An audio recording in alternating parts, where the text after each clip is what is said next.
Hello दोस्तों।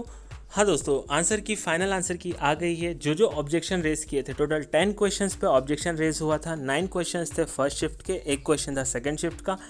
All 10 questions पे जो ऑब्जेक्शन रेज हुआ था, MPNHM ने पूरा एनालाइज करके सारे पे आंसर कर दिया है कि कौन सा आंसर की में एग्जैक्टली सही है और किस में करेक्शन की ज़रूरत है।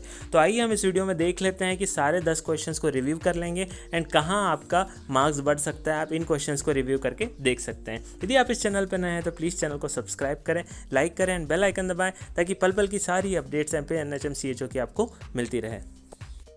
MPNHM CHO का एग्ज़ाम हुआ 27 जून को। 27 जून को आपका एग्ज़ाम हुआ।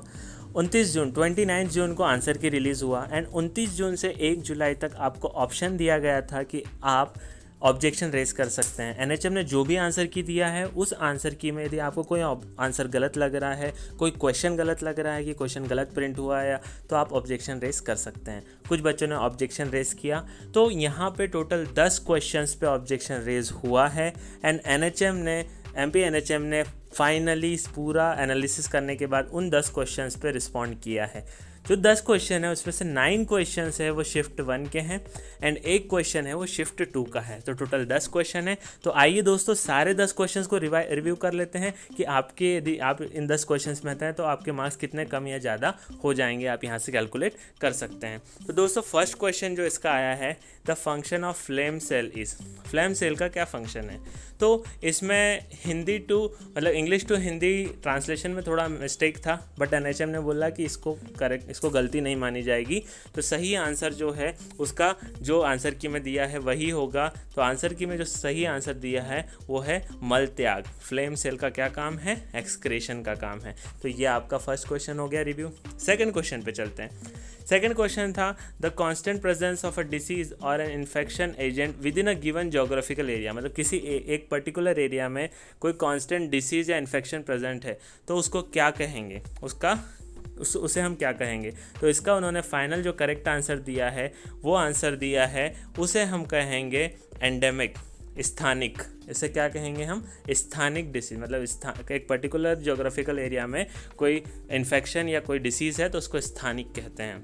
ठीक है, तीसरे क्वेश्चन पे चलते हैं। तीसरा क्वेश्चन जो चैलेंज हुआ था, ये क्वेश्चन हुआ जो यहाँ पे क्वेश्चन दिया है दोस्तों, the thin serious fluid secreted from breast during the first 24 to 48 our is called. तो यहाँ पे बच्चों ने ऑब्जेक्शन ये उठाया कि वो सीरियस नहीं होगा, सिर्फ फ्लूइड होगा। सीरियस फ्लूइड कुछ नहीं होता, उन्होंने ये बोला। तो NHM ने बोला कि नहीं, इसे नहीं माना जाएगा। जो आपका आंसर है करेक्ट, कोलेस्ट्रम, उसी को एक्सेप्ट किया जाएगा। ये क्वेश्चन गलत नहीं है। ठीक है, तो इसका आंसर क्या हो जाएगा हमारा? कोलेस्ट्रम। कोलेस्ट्रम हमारा थर्ड क्वेश्चन का आंसर हो जाएगा। चलते हैं हम फोर्थ क्वेश्चन पे। फोर्थ क्वेश्चन जो चैलेंज हुआ था वो था, the virus that cause the dengue is. Dengue कौन से वायरस से होता है?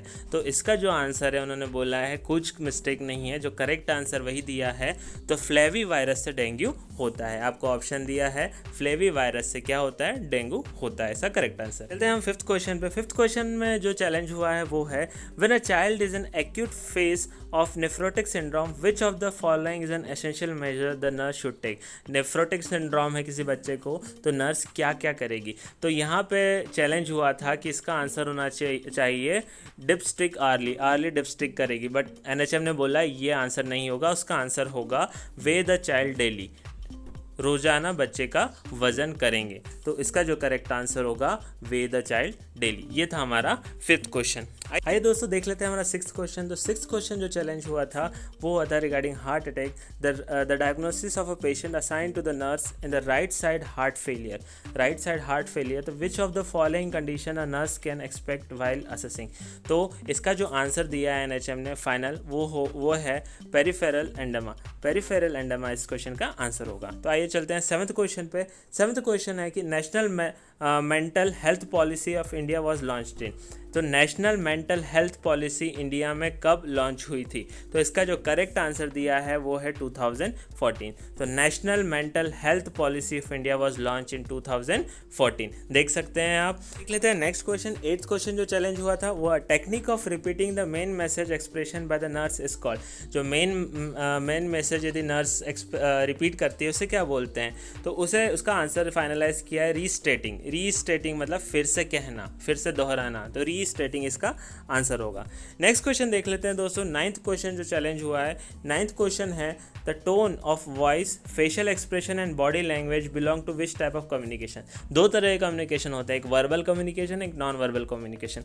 तो वर्बल कम्युनिकेशन वो होता है जो आप बोल के एक्सप्रेस करते हैं, एंड नॉन वर्बल कम्युनिकेशन वो होता है वो आपके एक्सप्रेशन से आता है, मतलब आपकी बॉडी लैंग्वेज से आता है।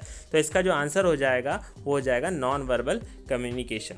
लास्ट क्वेश्चन, ऊपर के पूरे जो अभी तक मैंने 9 क्वेश्चंस बताए हैं, ये सारे 9 क्वेश्चन पेपर 1 के शिफ्ट फर्स्ट का था। अब जो 10th क्वेश्चन है वो पेपर 2 शिफ्ट 2 का है, तो उसका जो एक ही क्वेश्चन दोस्तों जो है चैलेंज हुआ था, तो वो भी हम देख लेते हैं। तो जो लास्ट क्वेश्चन चैलेंज हुआ था 10th क्वेश्चन, वो है the vitamin A supplement is given under reproductive and child health programme for children up to the age of. तो इसका जो है ऑप्शंस में 2 बार प्रिंट हो गया था 5 years, third option and fourth option दोनों में 5 ईयर्स प्रिंट हुआ था। तो इसे भी बच्चों ने चैलेंज किया था। तो एनएचएम ने डिसाइड किया कि 1 मार्क दिया जाएगा सारे बच्चों को जो इस शिफ्ट में थे, सेकेंड शिफ्ट के बच्चों को सारे 1 मार्क दिया जाएगा और इस क्वेश्चन को हटा दिया जाएगा। अब जो फाइनल मार्क्स कैलकुलेट होंगे इनका नॉर्मलाइजेशन होगा। नॉर्मलाइजेशन कैसे होगा मैंने अपने लास्ट वीडियो में आपको बता दिया है। इन मार्क्स का नॉर्मलाइजेशन होगा, नॉर्मलाइजेशन होने के बाद आपकी फाइनल रिजल्ट आएगा और मेरिट लिस्ट डिसाइड होगी। तो दोस्तों ये था पूरा डिटेल ऑब्जेक्शन के बाद सारे 10 क्वेश्चन पे मैंने डिस्कस किया। आप इस चैनल पर नए हैं तो प्लीज़ चैनल को सब्सक्राइब करें एंड बेल आइकन दबाएं ताकि पल पल की एमपी एनएचएम सीएचओ की अपडेट आपको मिलती रहे। यदि आपको और भी कोई इशू है तो मुझे कमेंट करके बताएं। उन्होंने बुक्स का रेफरेंस दिया है, हम वहाँ से फिर से चेक कर सकते हैं।